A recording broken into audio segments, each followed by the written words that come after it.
we the ones who late. Now family, we the ones who gotta delegate. Get that money in the power, never be fake. Stick to cosign for 3. What did he say? Create jobs, support our own. Educate the same and buy back your home. Got 3 degrees, triple 10. 3 PhDs, now we on the CNN. DBTV, let's talk about negligence. Ignorance is bliss, but we can turn it to intelligence. Believe none of what you hear, half of what you see. Let's break it down here on Dr. Boyce TV. Here we are. Hey, what's going on, guys? I hope you guys are having a good day. I'm Dr. Boyce Watkins from Your Black World, and welcome to the Black Financial Channel. This is theblackfinancialchannel.com.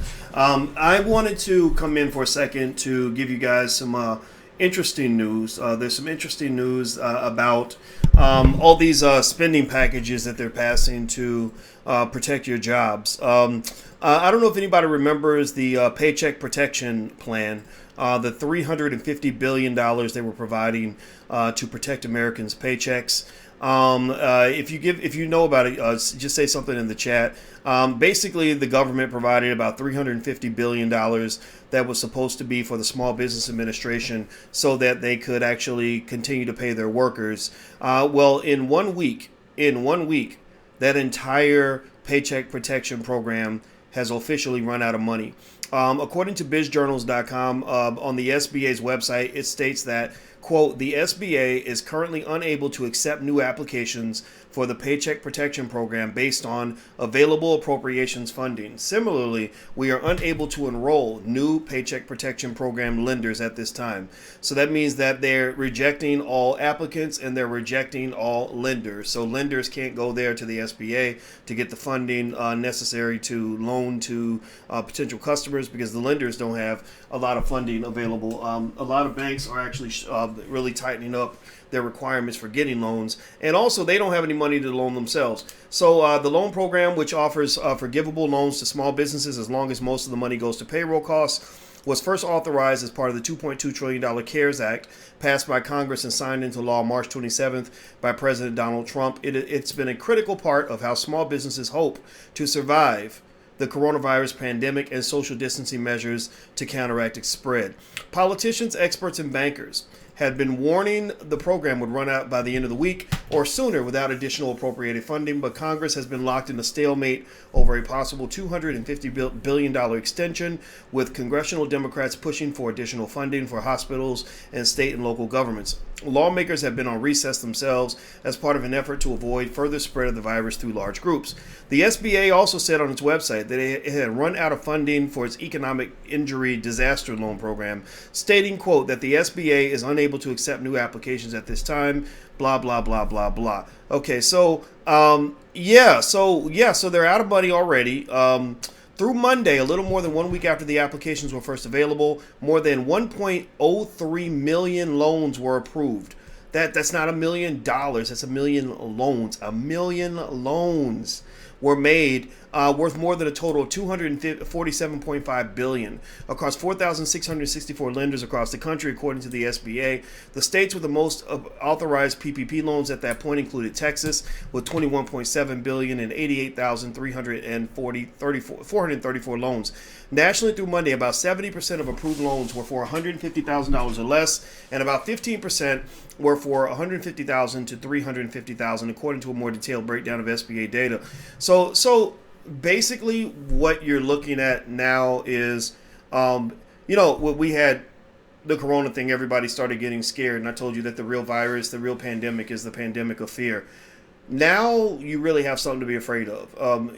I can't guarantee that. In fact, I can virtually guarantee that 99.9% of you will never catch the virus. Probably 100% of you will never die from it. What I cannot guarantee is that you'll be economically secure.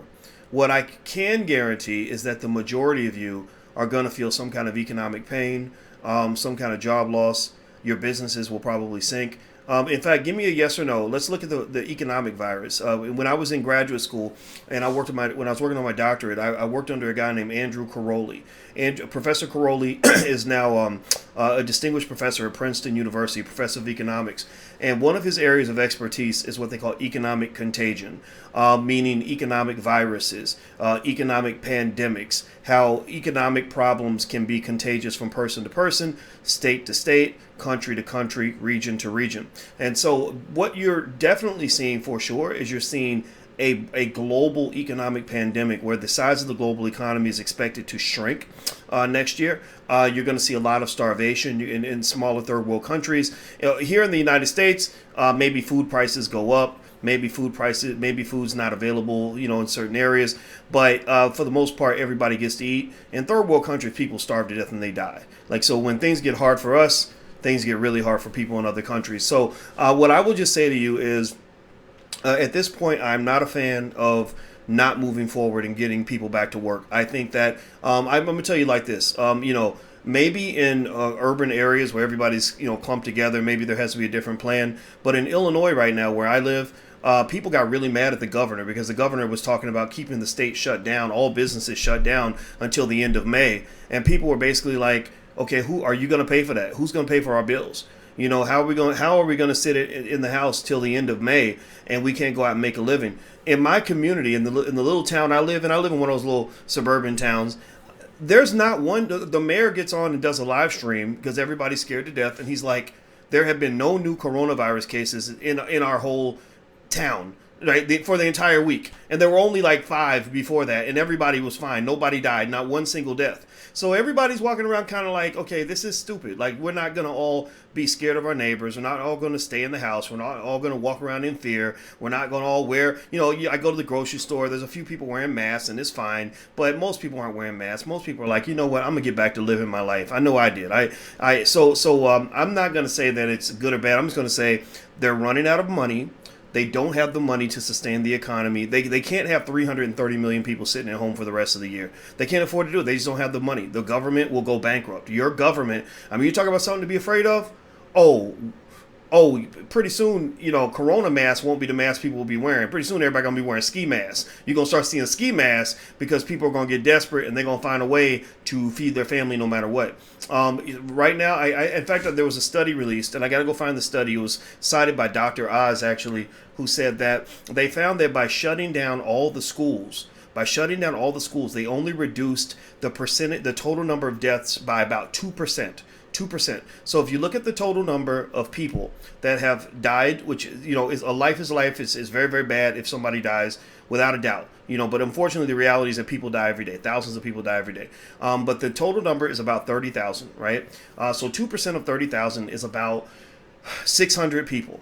And the 600 people, that's terrible. We don't want that to happen. That's a terrible thing. But on a given day, on any day of the week, I think about 7,000 people die every day in the United States for non-corona related issues. That's just a fact of life. So so here you go. If you want to be completely safe, if you want the country to be completely safe, then stay home forever. Just stay in your house, never go out, because if you get in your car, you might die in a car wreck. You don't want to be in danger, so don't get in your car. Don't talk to strangers because strangers might kill you. There's somebody in California, I'm sure, who was killed by a stranger last week. You don't have sex because 479,000 people died from AIDS last year. You have sex, you might catch AIDS. So I think that the question is, at what point are people willing to make a trade-off? At what point are people willing to say, yeah, sure, there's a 1 in 700 chance I might catch a corona thing, and there's a 1 in 25,000 chance I might die from it, but I'm okay with that. I'm willing to take that risk. I'm going to take a chance that maybe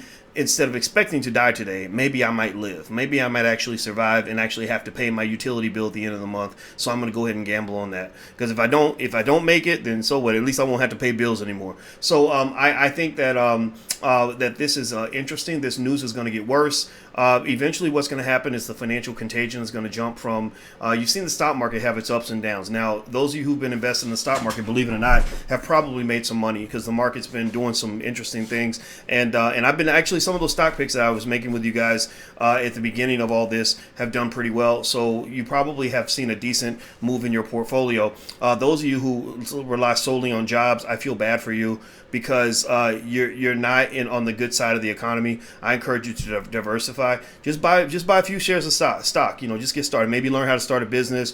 Maybe look into real estate. You're home all day. Take a class on something. Find a new way to make money. But overall, I just don't see how the economy is going to sustain itself. I don't know how this is going to work.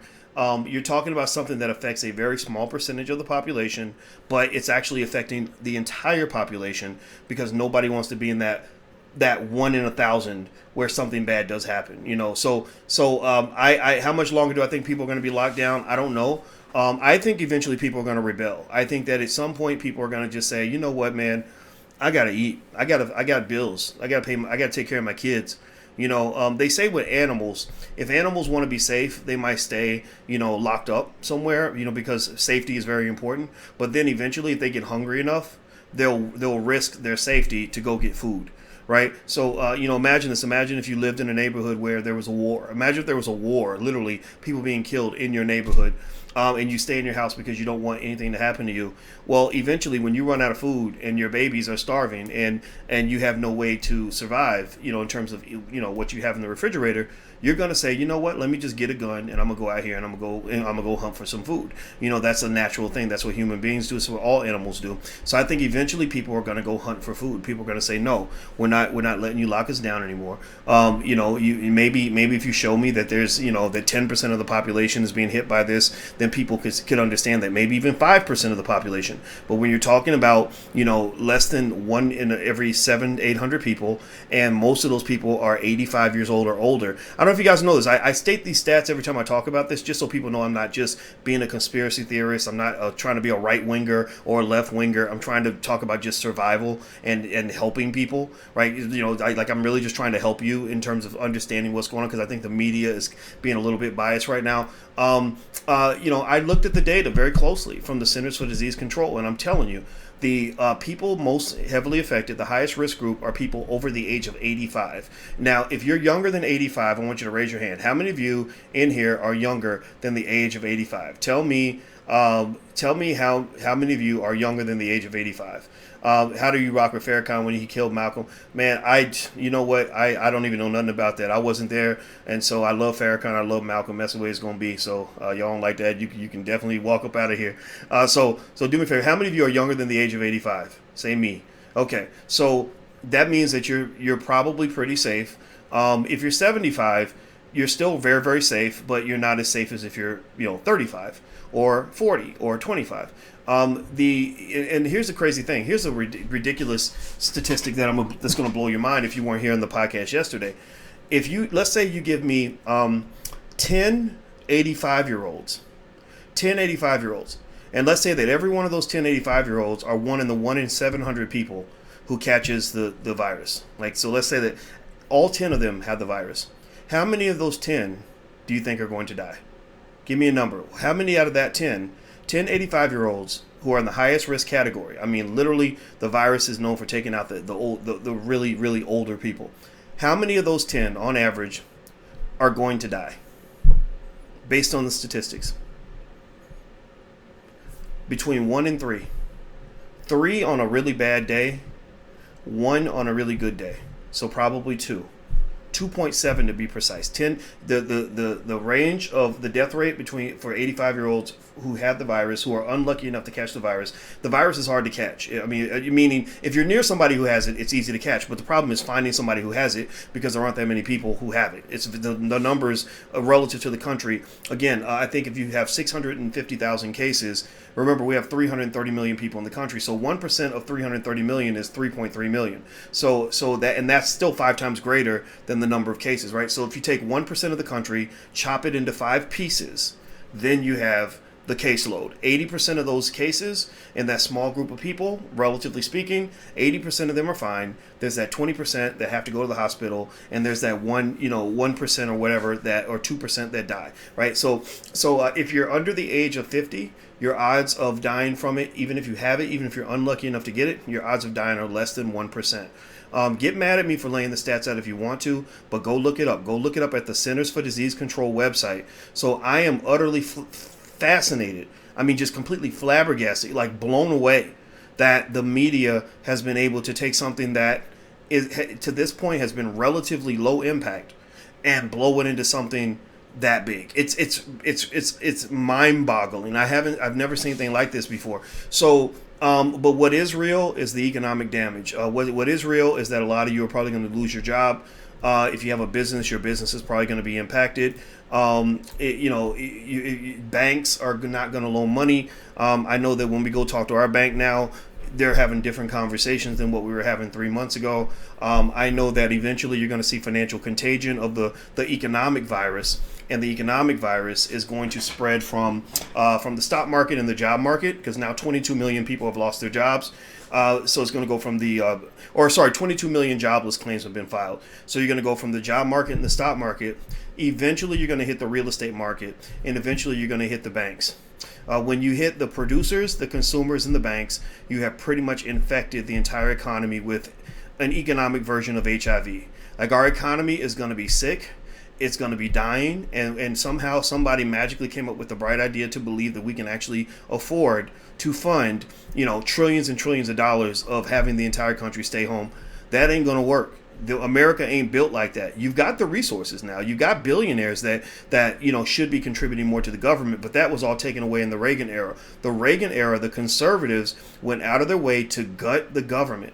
When they started getting into this whole small government rhetoric and all this other stuff, they gutted the government and they gutted the tax base. So the government has been deep in debt ever since. When Obama pulled us out of the 07, 08 economic downturn, that put us another trillion or so down into our deficit space. So our government, the government debt was about maybe 20 trillion before Trump came along, and it's going to grow by another 2 or 3 trillion because of this downturn. And eventually, you're just going to start seeing some real economic problems that come from that. So at the very least, we've got a version of what I would almost call, we're at risk of what I might call economic pneumonia. We got the economic version of the coronavirus big time. So you got economic pneumonia setting in. You could have economic AIDS that could eventually undermine the U.S. government's economic system for good. So I am not a fan of it at all. I don't know. I'm not a conspiracy theorist, but I do believe there are conspiracies. Did somebody do this on purpose as a social experiment? Maybe. I don't know. Are they trying to push the vaccination agenda? I don't know. I'm not a scientist. I'm not going to jump into that speculation. Am I going to take a vaccine? No, I'm not. And then the reason is because I don't believe that the odds of catching it are high enough to worry. Now, if it were Ebola that was everywhere, if Ebola were out there like that and they had an Ebola vaccine, I'd be first in line. But Corona doesn't do it for me. What about the mass graves in New York? I'm really trying to fascinate. That's a good question, Jersey J. I'm trying to understand if you already had how many New York? I think 7 New Yorkers an hour just die on a regular day, right? So every day you already have a couple hundred people that die. I'm guessing maybe the mass graves comes from the fact that all the corona cases, they're putting them in the same hospitals and in the same location, and they're kind of cramming it all together. I'm not going to lie to you. I'm not going to sit here and pretend like what I'm seeing in New York doesn't make me do more research. New York certainly has some challenges, especially given that New Yorkers are very packed and cramped together. And I'm certainly a complete advocate for doing everything that they're saying in terms of social distancing and washing your hands. I don't wear the mask because I can't breathe in a damn mask, so I'm not doing that shit. But I will wash my hands. I came home from the grocery store. Alicia said, "Did you use your hand sanitizer?" I said, "No, I didn't, but I'm going to wash my hands right now." So basic precautions I'll take. But, with New York, I think your big problem is that maybe Cuomo and his people, if you go back, you remember, Andrew Cuomo is being presented as this hero, as this guy who's exhibiting this extraordinary leadership in the time of crisis. But if you go back and you listen to some of his quotes at the beginning of the outbreak, he was one of those people that was actually encouraging people to get together in large groups, if I'm not mistaken. I could have sworn his health, somebody tell me yes or no if you saw this. I think it was either him and or his health, I forgot what they call it, health commissioner. They literally were like, yeah, get together in big groups. It's no big deal. So it's fascinating to me. Again, it's weird. I don't understand media. Media is so interesting how, this guy who was not, who wasn't really tripping over the virus in the beginning is suddenly screaming the alarm bells like, oh my God, we need ventilators. We need this, we need that. I feel like it's, I feel like so much of this is political too. I really think that they're just saying, okay, this is our chance to be incredibly partisan. If you're liberal, you believe that the virus is going to kill everybody. If you're a conservative, you believe the virus ain't real. That the blood of Jesus is going to cover you. I saw this lady who went to church, a big church gathering, talking about she's covered by the blood of Jesus. I'm like, no, you're going to be covered by your own blood because your dumb ass might die because you're stupid, right? So I'm not a fan of that. Don't get me wrong. My mama gets covered in the blood of Jesus. I grew up in the black church, but I don't believe that the blood of Jesus will protect me from corona, and I'm not going to nobody's church. But I do think that you're seeing this weird extremist partisanship. And the people that I like to talk to are the people that just have common sense, who can say, no, I'm not going all the way over there. You're too far to the right and you're too far to the left. Let's sit somewhere in the middle where we say, yeah, there's this virus out here. Wash your hands, social distance. We're going to stay home for a little bit. Make sure it's okay. Make sure it doesn't grow, because exponential growth is real, right? You could see, maybe the first 28,000 is the beginning for us to get to 28 million, right? So you have to be thoughtful. You have to be cautious. But there's no indication whatsoever. There has been zero evidence whatsoever to argue that somehow this virus is going to take over the whole country and everybody's going to just start dying. You've had hundreds of people, in fact, hundreds of thousands of people that have caught it, right? 645,000, something like that. I think that was the last number I saw. If 200,000 of that 645,000 were dead, then that would be different, right? If a lot of them were of all different ages, young people, older people, etc., that'd be different. But what you're doing is you can isolate it. The key with a virus, it seems to me, again, I'm not an epidemiologist, but I've talked to some doctors about this, is that you want to isolate it. You want to know where it's at. Because viruses are out there. There's so many viruses. Like they say that nuclear war isn't what's going to kill us. It's going to be a virus. Because viruses are everywhere. You got viruses probably in your body, in your house right now. Bacteria, all kinds of stuff, right? You're never alone. You're surrounded by trillions of little bacteria and viruses that are all doing all kinds of shit in your body and inside your house. So you're never by yourself. So never get lonely, because you're never by yourself. You're never alone. But to me, it seems that isolation is one of the keys, right? You just need to know where it's at.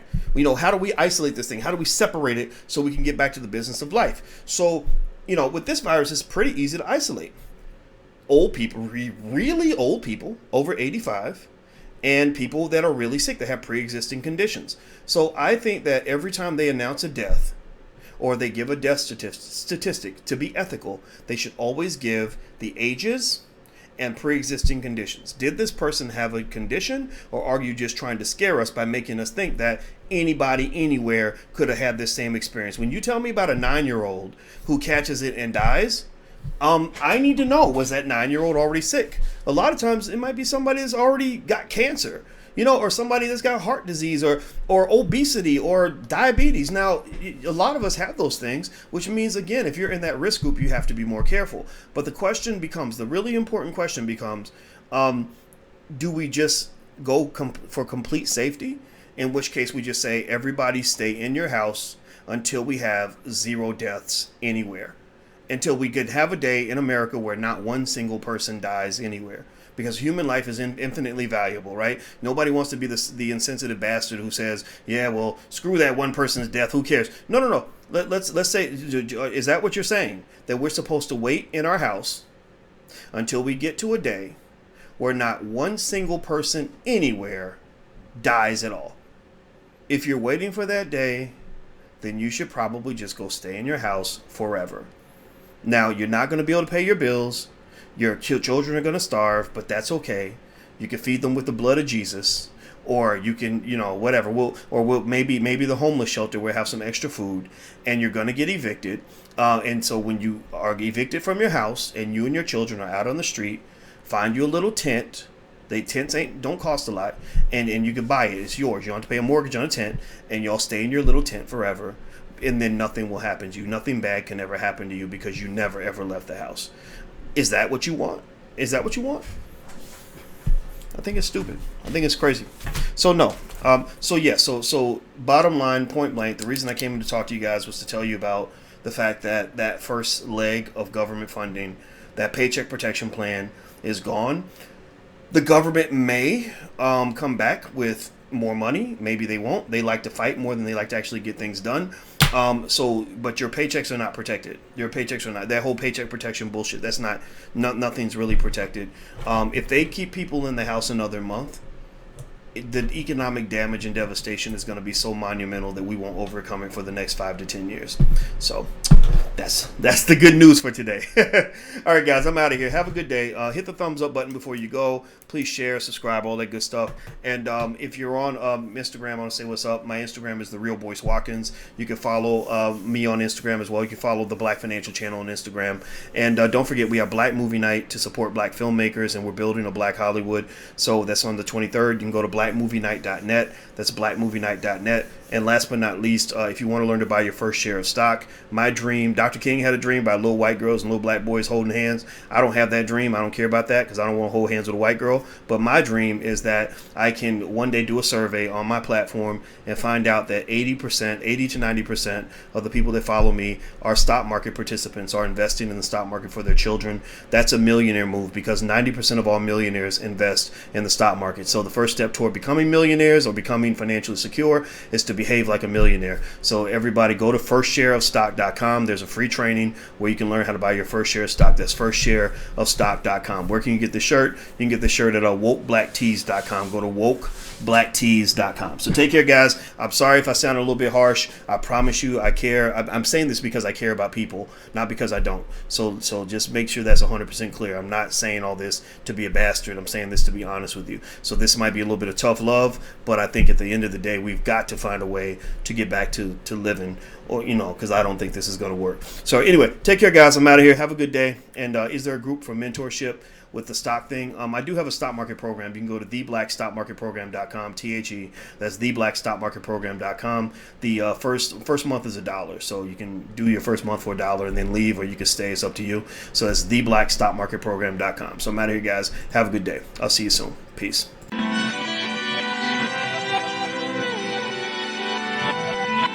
Here we are, clan the isms, cataclysm great. Our people out here struggling, trying to make it in this state. Everybody out here doing it, but we the ones who late. Now family, we the ones who gotta delegate. Get that money in the power, never be fake. Stick to cosign for 3. What did he say? Create jobs, support our own. Educate the same and buy back your home. Got 3 degrees, triple 10. 3 PhDs, now we on the CNN. DBTV, let's talk about negligence. Ignorance is bliss, but we can turn it to intelligence. Believe none of what you hear, half of what you see. Let's break it down here on Dr. Boy's TV.